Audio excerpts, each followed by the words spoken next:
আব্দুল্লাহ ইবনে উমর রাদিয়াল্লাহু তাআলা আনহু বলেন যে পিতামাতার সন্তুষ্টিতে আল্লাহ সুবহানাহু ওয়া তাআলা সন্তুষ্ট হন, আর পিতামাতার অসন্তুষ্টিতে আল্লাহ তাআলা অসন্তুষ্ট হন।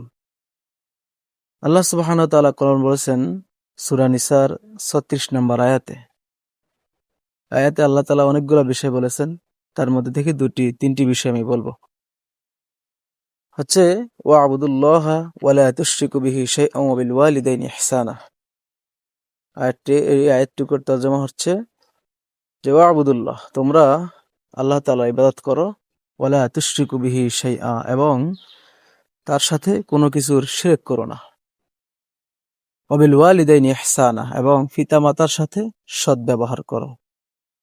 তাহলে আমরা প্রথমে আব্দুল্লাহ ইবনে উমর রাদিয়াল্লাহু তাআলা আনহু থেকে জানতে পারলাম যে পিতামাতার অসন্তুষ্টি আল্লাহ তাআলা অসন্তুষ্ট হন, আর পিতামাতার সন্তুষ্টিতে আল্লাহ তাআলা সন্তুষ্ট হন।